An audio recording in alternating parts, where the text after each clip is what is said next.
আসে বৃষ্টি আসে রৌদ্র মেঘের জুটি আজ নতুন আলোয় আধার কালার খুনসুটি ঝড়ের বেশে এলো কেসে কাজল সে চোখ দুটি এভাবে কি সংসার করা যায়? তোমাকে কোথায় নিয়ে আসছো বলো তো? তো চুলাই জ্বলতেছে না। এইখানে তো মাটির চুলা ছাড়া কিছু নাই। আচ্ছা ঠিক আছে, চলো বাজারে যাই, বাজারে গিয়ে কিছু খাই। কি খাবা? আমার মাথা? তোমার মাথা না খাই, অন্য কোনো কিছুর মাথা তো খাইতে পারি। তুমি আমার সাথে মজা করতেছো না? শোনো শোনো, তোমার রান্না করতে হবে না, চলো বন্ধ করো। রান্না না করে খাবো কি? খাবো না কিছু, না খাই বুঝি। তাও তোমার এরকম কষ্ট আমি দেখতে পারতেছি না। আসছে বোকা বোকা কথা, খাবো না কিছু।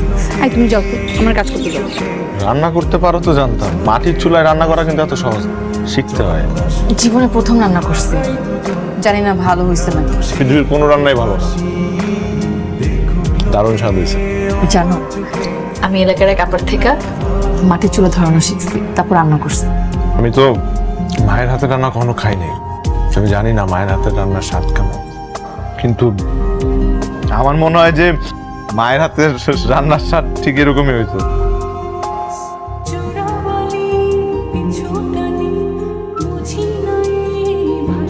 আচ্ছা, আমি যদি কখনো হারায় যাই, কতদূর খুঁজবো আমারে?